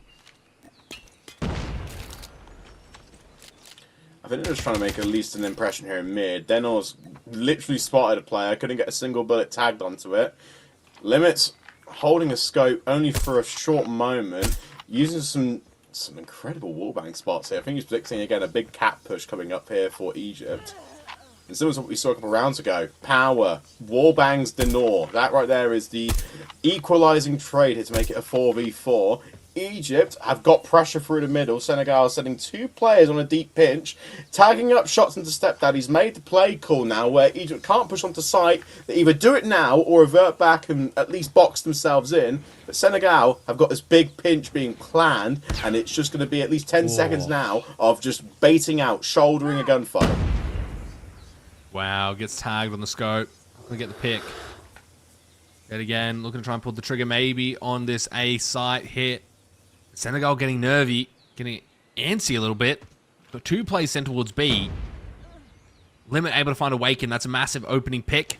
And now they're forced to try and take these fights. Mars gets it in. Clover with the trade, but now it's a 2v2. Retake has to be coming in for Senegal as they take control of this site. Bomb going down, and now you're in a post plant. Can they find the picks they're looking for? Shots going out. Sniper now in position for power. Tries to get the cross. Not going to happen. Maybe going for a reach out. Very awkward shots coming out from the scope. No one dropping. He's hoping for it. The quick scope's not quite hitting. Can't find it. Supreme able to find power. Now it's up to Stepdad. World on his shoulders. Looking to try and get this post play. It's a big chow. The other guy's still weak. Maybe. Just maybe he can do it. 19 seconds on the clock. Awkward heady on the bomb site. Just playing the shoulders, playing the chows. Knows he can't do anything. Has to go for it. Has to go for the pick. But Stepdad playing his life. Gets out. And there is no time for the defuse. Beautiful stuff. I cannot believe it, Connie. What a clutch coming out from Stepdad. Wait, is it a 5-second defuse? I'm sorry, I am faded. It is going to be Senegal taking it. My fault. Not your fault at all, but it is definitely an interesting one to remember, the actual diffuse timings for us. Destroy the objective. No, I must say, so Senegal, they're tidying up nicely, Remy, even if it's a 5-second defuse. Yeah, I mean, like, surely there's like, you could just hop the bomb with the smoke. Like, they're so short. I know, it's 7.2 for regular COD. It's 7.2 and it has been for the last 10 years. But again, this is also a game where you have potentially 18 rounds of search and destroy. I like that, to be fair. I like it a lot. Yeah, no, it's interesting. It's a good switch up for us, honestly. Bomb acquired. Mate, look at this. Egypt and Senegal, both teams committed towards B. Shouldering close is Supreme. No smoke utility to even plant the bomb. Has to just time the heady and hope that his foot is not sticking out. Because Stepdad is literally above him, only spotting a player cut through the mid lane to get a kill. I hate when they do that. Yeah, bomb down. 2 versus 4. Left down to 1 versus 4. Stepdad. I'm trying to get something happening. That's fine too, though. He's 1 HP. Surely we get the Chell here. Right, guys? Right, we get the Chell, right? He's 1 HP. I guess we don't. Stepdad's still alive for the clutch. Very tough situation. Maybe. Just maybe. He's just playing with his food. Wait. Hang on a sec. Wait. He goes for the Chell as well. 13 seconds. Gets some shots in. Has to reload, but Supreme finally takes care of him. My goodness. What an open position to be in just to not get any trade. Wow. 4-3. Senegal up. Wow. Really drawn out. That was really drawn out, weren't it, Remy? Especially when Stepdad was down to literally 5 HP, and they didn't even challenge him. They were just really kind of shitting it a little bit. You know? They were really holding the pre-aims, hoping he'd peek out, and that nade has destroyed all of the trophies and equipment that Egypt placed on the site. So now Senegal can just smash their way forward. Look at the blue dots surrounding the bomb site. It's still Egypt's match to have, though. And Supreme has to find a trade to equalise the pressure here on the site because bomb is planted. And yeah, it's really scrappy here. 1v3 for Senegal. It's just not where you want it to be losing that player. Look at them all challing together. It's still Team 6. They come in, march that site. See you later. Egypt, even it up, 4-4. Mate, tidy finish there from Egypt in that position. But Senegal, I feel like, again, all of the guns weren't centered on those exits. They were really just trying to get on the site first and hopefully, you know, lose a player or two to nade damage. The trophies there being thrown for a conscious effort this time. Senegal committing towards B. That's where the heavy stack has gone. No information tagged up yet. And wow, very close. Mars was positioned so far up the defensive line. Senegal just looked him in the face and just put 3 barrels to him. Now looking towards the site. Look at Egypt's push, Remy. It's so tight around this corner. It's a really tough traffic spot to get a kill. Yeah, unfortunately, talking about play yard, trades are in. 1 versus 3. Hopefully, we don't let this slip again if you are Senegal. Stepped out in a similar position last time. Excellent. But I like it. Yeah. And I like the fact that they keep abusing. Oh my. Lightning. Oh my. What is he doing? Jesus Christ. Oh my God. Oh, he's on for it. He's on for it. Okay. My fault, because apparently this guy is God's gift on the scope. Yeah, and now there's an AR in the back pocket. 22 seconds. You have to defend this if you are Clover. Does he spawn him? He does. Clover in an awkward position. He just gives up his life. He doesn't even shoot. What are we doing, Clover? Oh my goodness. 1 versus 3 out of his ass. Power. Insane stuff, man. Wow, that was unbelievable. Egypt just take it by storm. 5-4. Much deserved. Wow, look at those scopes. Like, I mean, he was rapid with that. I know, I had Senegal on toast. That's why the sniper rifles are so difficult. That's why they're so useful if you've got a good one on your team. The Lions of Teranga doing well here. But Egypt, they're doing even better. Still around to make sure everything can convert. Look at the stack towards B for Senegal. They've got 4 players dotted around the site. Egypt have really spread out their players across both, but no one in the mid to pick up a pinch. So Senegal can really apply what is a really big stack and even get a fast plan if they can opt to. Oh, he's going for the wall bang, but gets caught lacking. Bomb going down as well. Senegal have had such good looks at these sites, and they just keep abusing B. But look, once the post plant's in, this is the easy part, guys. Like, we keep losing these gunfights and these players. Post plant in effect. Now looking to go 3v3. Egypt find 2 trades back. Senegal still on that post plant. We'll see if they lose it here. So far, 1-1 on these B post plants. Gets caught lacking in the back. It's a 1 versus 3, Connie. Sniper in the hands of ADHD. You best believe it's not going to happen again. 10 seconds left. Too many players to deal with. Misses the shot. You are no power, my friend. Wow. Bit windy up there, but we go 5-5. Evened up. And Senegal really answered well in that round, not just getting man advantage straight away, but they were more aggressive, more fluid in the opposition's half, which they weren't for the previous 10 rounds. They actually now started to wake up a little bit and get comfort. 2 high nades are going over towards A. They're going to be planted right in Egypt. The trophies can't intercept. But looking at how that we're seeing Egypt push this, Power's got excellent use of the sniper rifle. And just like that, it's immediately a 2v5. Awaken mops up 1 more, and Senegal they've just been completely boxed out of the site, and it's going to be a horrific chance now to even get some kills on the board or even convert the round. Yeah, I mean, that was just textbook coming out from Power, able to find beautiful kills throughout this A site. The bomb in a very awkward situation, though. Position, I should say. Oh my, what a shot coming out from Denor. Stepdad will fall. 2 versus 3. Senegal doing the hard road of bringing this back at the 2 versus 5, I believe. Just trying to work a pick, maybe. Supreme as well in the back. Just slipping away from Egypt. They had this round in the books. Now all corralled into this A site. Giving a lot of these picks up. 2 versus 2. What have you got if you're Senegal?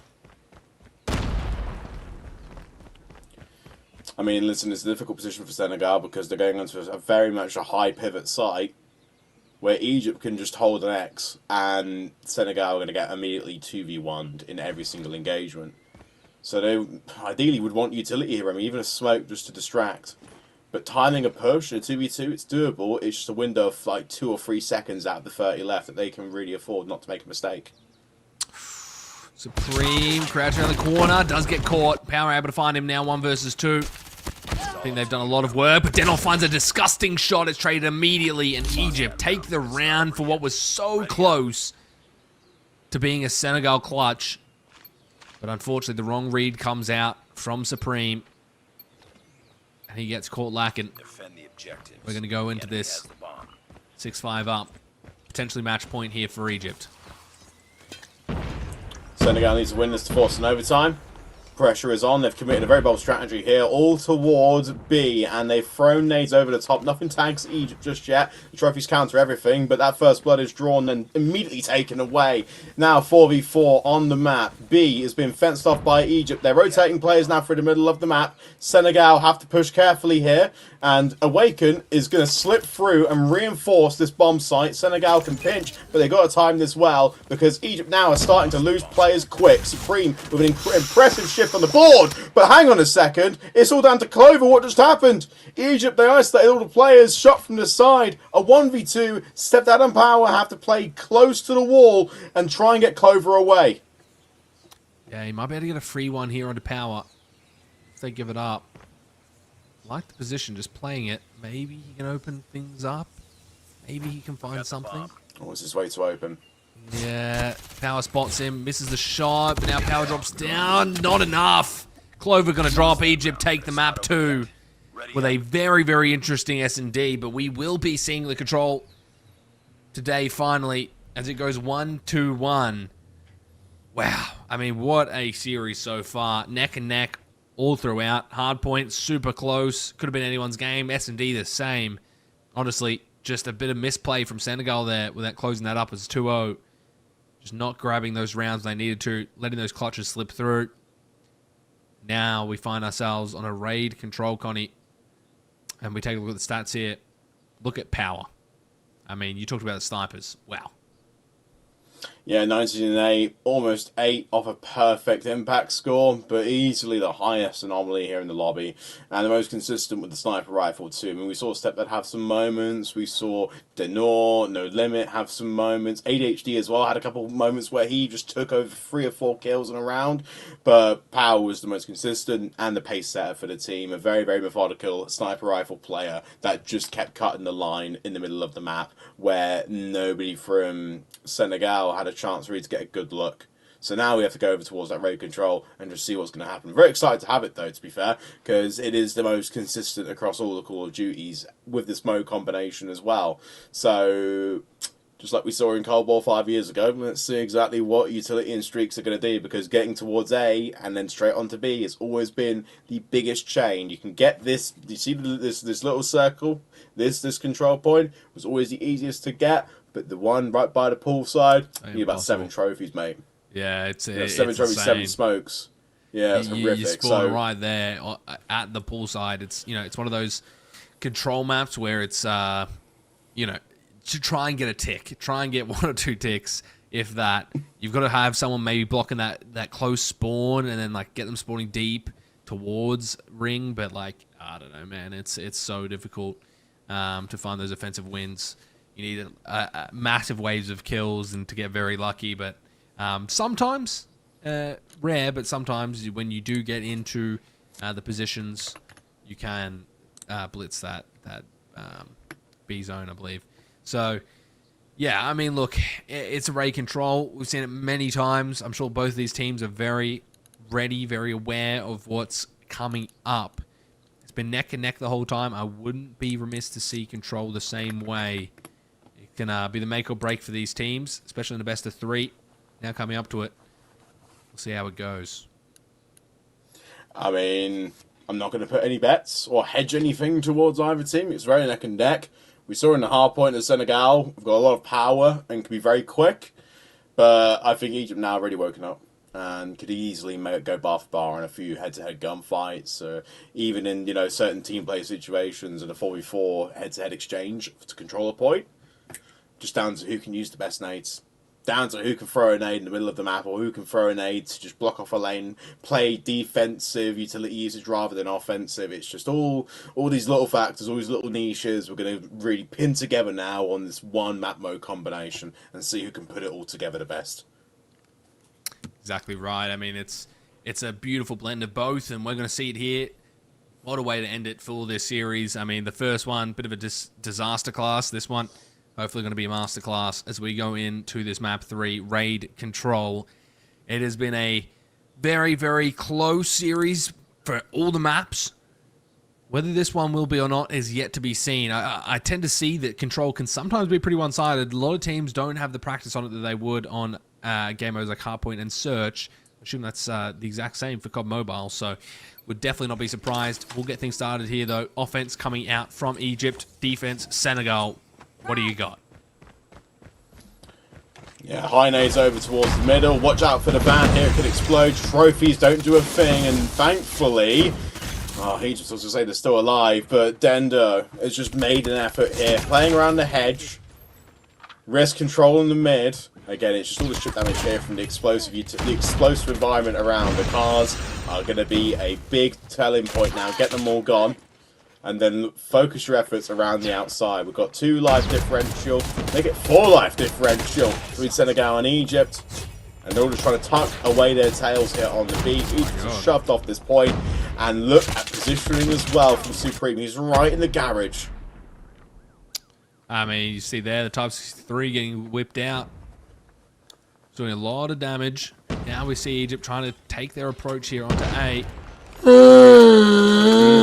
Sorry, onto B. We're really trying to approach A, and you've got one player now trying to apply that pressure. Number 3 does get seen by 1. Maybe he finds that kill off screen. He doesn't, so now A is for the taking. Could apply pressure, but he's just going to take his route towards mid. Now you can start to see a pinch developing from Egypt, maybe opening up this site, or this zone, I should say. But they're just going to completely send all their resources towards A, Connie, and now they're jumping on. So this could be very difficult. Senegal. They forced their way outside of B, now pushing through garage. Egypt here tucked all the way down the south side of the map. A massive effort here as well from the team to commit towards this A point. As we mentioned before, Remy, it can be converted very easily, but you've got to watch bedroom, you've got to watch stairs, you have to watch the 2 cutout windows inside P2 to make a really good meal of it. Otherwise, we're going to be seeing, you know, a 5 wipe and Senegal can push. But look at how close they're getting Egypt towards this point. It's now going to be cleared away, and a wave of kills from Egypt. And they need to try and find a way back onto the point because it's just risk alone. And they can convert this one, Remy, but it's still very much close to only 2 waves of time left. Yeah, it's all gone their way. They got the point. No lives at all to work with. They've got 3 left. They did get the A zone, the harder of the 2 zones to get, but at this point, it'll be pretty difficult to do anything. Power still showing that sniper prowess. He is been kind of the star player here for Egypt throughout. Again, I mean, how does he do this with the sniper? I mean, he makes it look so smooth and quick and rapid. It's like an AWP in CS or something, man. It's insane. It's Senegal. It is. Take the first round. I love it. I'm not really sure exactly how we're going to be seeing the sniper rifle utilized beyond this point. It definitely feels useful to control, get 1 or 2 kills even at close range. But Senegal capitalizing on Egypt committing way too early to the A point. Oh my. And looking at this break off, Senegal are going to go fast. They got, look at the smoke placement. The spot's absolutely perfect. Oh. But Egypt and Power have single-handedly cancelled this push. Supreme has to play wall to wall, and although he's got a Sparrow in hand. Again, he can't use it this early on because he needs to make sure the life count is there, and he's got maybe a tick or 2 converted on some point. Yeah, but the kills come back through for Senegal, and you can see them taking bank and coming through here. The kitchen. Doing a lot of damage. The spawn's coming in. Look at the nade over the top of the Sparrow. Supreme able to clean them up, and now A underway for Senegal. Life advantage as well going into this. Equalizer is now being invested. I mean, it's such an advantage to start here on offense for your specialist cycle. You can see how much easier it is to try and get this approach onto A. Not going to quite go their way. They did want to cap it, but I mean, it's at least some progress, some damage, and that B could be next on the cards. It's a little tunnel vision, Connie. Yeah, they're focusing so much on getting at least a tick on the board. It's different to the last round, where we did see Egypt overextend down to A, and they just kept getting wiped off it. That's why it was a 9-2 life count right after the A was converted. Senegal just playing the long game a little bit more here, but the sacrificial problem to this is they need to get B, or at least something on B. There's not a lot of population here from Egypt as well. It's a lot of 1v1s, but they're doing just enough, shouldering just a little bit more to make sure now that Senegal have to apply 100% effort and gas onto a point where they then can catch them on the side. Oh, would have been a big gunfight there. Take down Stepdad. Odin now in for Denor. Able to get his way onto this B zone potentially. Life differential now for Egypt. Don't want this to come down to respawns. War Machine as well getting invested. Looks like B will have to be hit. Player in Pillars gets dropped. Or very tough gunfights coming up. The spawn's so close. Risk on that VMP. Looking to try and get some damage in. No respawns now for Senegal. A lot of kills need to be had if you're looking to try and make this win a reality. They do come through, but Stepdad not going to drop. He gets out with the skin of his teeth. And wow, 0 seconds, but they're still contesting this point. I don't know how. Still somehow alive. 2 versus 5, Connie. It's insane. They can... I mean, listen, they got a full 5 wave here to defeat. Specialist Clover's got a death machine. Now, it's difficult to do it, but from these angles and these offsets, they... Oh, 1v5, it's not going to be enough. And he's pulled out the death machine as well. Ready up. So there we have it. It's all tied up, all square piece. Egypt, they convert again. And again, back-to-back defensive rounds. The team that wins the attacking round, Remy, always is the case. That's the one that offsets, because defense, 99% of the time, will go your way. But Senegal got to really put a shift in, really get a move on to get something over the line. Egypt have got an excellent effort here. All 5 down towards A, and nobody from Senegal has met the pressure. They're literally going to touch time. Yeah, I mean, you can already see how much resources they're going to be investing here, or how many resources. Was it a bad prediction? Yeah, mate. I mean, I guess like no one was here checking or even putting a body here. They just didn't even dare that they would go here. Not sure why. It seems like the more favorable one to send your resources in early and then go towards B later. But hey, look, I'm not the player. They've got control of B, but I don't think that's what you want right now. Still so much pressure going towards A, and you can see Supreme maybe trying to set up a spawn trap, but someone's watching for it. Mars very aware. This is a very tough situation for Senegal. It just doesn't make any sense, does it? And it's just costed a really big round here at Egypt. They're going to have, you know, potentially 2/3 here on the board. They've already got 1 locked away, but when you're 3 life differential on A, I mean, they have to play perfect Call of Duty and get these tucked away. Clover's done an excellent job here of just squaring away the difference. But Egypt now, yeah, they're just kind of cooked a little bit here. The smoke in mid is really going to offset them. They have to funnel their way into money if they want to try and create a cut, because Clover now can just play these awkward off angles because Senegal have got a smoke screen in front of their face.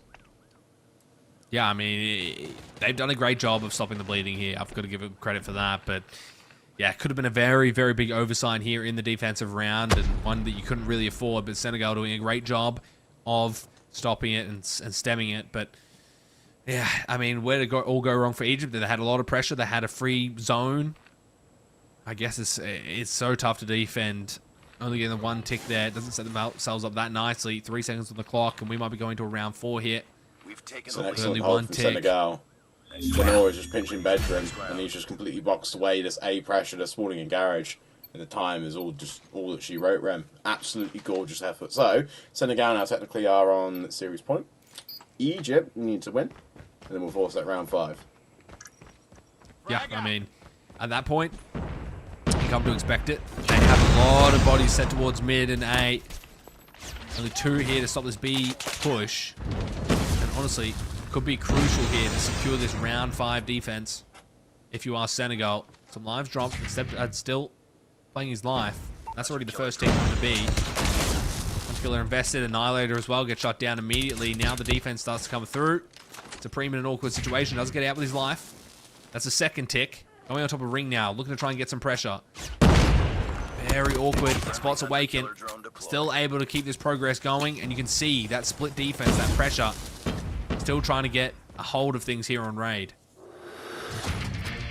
B's been taken out of the picture. Now, with 22 lives on the board, Senegal have to get their team centered towards this A. And Egypt, I've got this beautiful line here. Player stashed away inside mid. Risk with the equalizers, though, is the one specialist to utilize to break through. The Supreme calling in the Hellstorm has a Sparrow himself. They can really rinse some kills here, and I think they might start pulling out more specialists if they can find the players. Yeah, I mean, losing those equalizers that quickly, bit of a blunder, but now Clover in the back. Look at everyone spawning in Paul, the Death Machine, just having a field day, not able to find any more than 2. He was able to apply. War Machine, in effect. Denor now looking to try and trap everyone towards this pool side, or court side, I should say. Very awkward. It's not been a great use of the Death Machine there. Yeah, wow. Yeah, you feel like, you know, only 2 of those nades connected and they only reach into chipping away at the damage, and look at all the pressure now Egypt can apply here to get them off. It's still in 10-9 live. Make it 8-9. Power with the sniper rifle. Tucking them all away. And Senegal, they're all fenced here underneath bedroom. Need to force some players towards mid-map and get some stairs control. This is where we can really see at least a good piece of isolation taking place. Play live. They're really focused on getting the ticks here and going for these tough gunfights. I'd be going through mid here. Take favorable gunfights. Risk, however, apparently thinks it is favorable for him and he's able to get one. Sparrow invested as well. Good tag into bank. And this looks all but over for Egypt now. 4 lives, no respawns remaining. Sparrow's still in effect. They're going towards the back. And it could be massive from Supreme, but he gets caught. Trade is good for Clover. First tick in for A. Regardless, this is defense round 5 for Senegal. But it might not go there. 2 lives now for Egypt. Can they do it? ADHD and Stepdad. A very nasty combo that you don't want to happen, but is 2 versus 4. Annihilated now for Stepdad. Could be the saving grace. A 1 versus 4 would have to be a massive clutch. Still, 2 ticks now on the 3rd. He's investing the Predator. Might be able to cut someone up, but no. Still, getting pressure from Supreme. Very awkward, Connie. Not quite getting these picks where he wants them. And that is all she wrote for the series. 3-1 Senegal with a very impressive offensive round. Stepdad not able to clutch it out. And my goodness. What a crazy series of events and a crazy day, really, of COD Mobile. It's been a simply gorgeous effort so far, and I must say, in terms of what we've seen today, very good match there from Egypt and from Senegal. But I must say, in terms of what we saw earlier today, France and South Africa, it's always fun when we have 2 maps get instantly DQ'd, despite, you know, France winning 2-0. It's not going to go that way, is it? But in terms of what we can see from the brackets and where it might lead up, I mean, it does paint a very clear picture. Still, Supreme walking away with the MVP from that raid control. Good impact score. Was everywhere all at once, wasn't he? Especially in terms of utility Nasky. He was chucking everything onto both points. Yeah, I mean, it was just a beautiful offensive round. I got to admit, you know, it was tough to see when they were like 10-10 and they were just running through pool and just trying to get shells. But, I mean, they made it work, man. If you have better gunfights, you have better gunfights. You have better gun skill, you have better gun skill. So, you know, all props to Senegal. Very close series. It was a joy to watch.